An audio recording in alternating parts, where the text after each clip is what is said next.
A woman once asked Patanjali, "Is it important to get married?" Patanjali did not answer right away. The question simply hung in the air, echoing softly through the stone pillars of the ancient temple.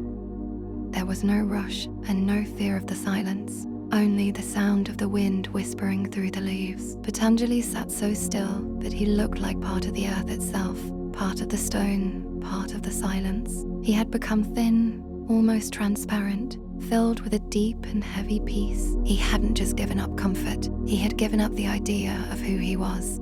Around him, tiny plants grew from the cracks in the floor, leaning toward him as if they lived on his silence alone. Behind him, a great, majestic serpent rested, its hood spread like a crown, to guard not his body, but his awareness. After a long pause, Patanjali opened his eyes. He didn't look at the woman as a stranger, but as if he were looking into a still lake, seeing her reflection, his own, and the sky all at once.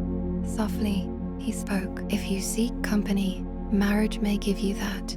If you seek comfort, marriage may soothe your loneliness. But if you seek union, marriage will not be enough." The woman leaned in closer. "Then what is true union, Master?" Patanjali smiled faintly. "Two bodies can be placed together. Two names can be tied. Two signatures can be bound. But two beings cannot be united unless awareness has awakened in both. Marriage is external. It binds what we can see.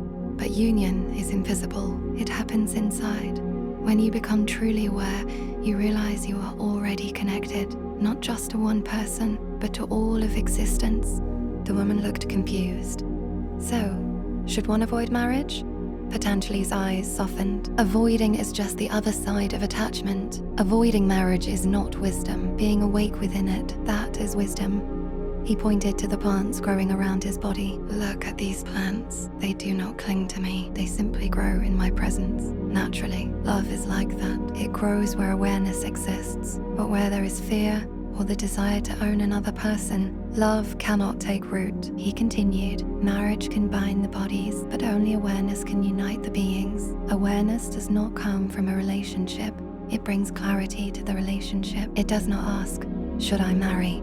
It asks, 'Am I awake?' If I am asleep, I will only dream through my marriage. If I am awake, I will love through it. And true love is not attachment, it is presence." He closed his eyes again.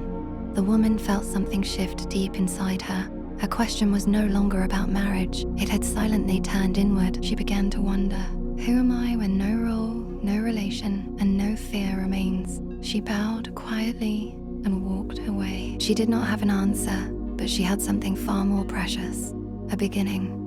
Behind her, the great serpent lifted its hood a little higher, as if bowing to the silence that Patanjali had returned to. And in that silence, his presence still whispered, "When awareness arises, love becomes union, whether in marriage or in being alone."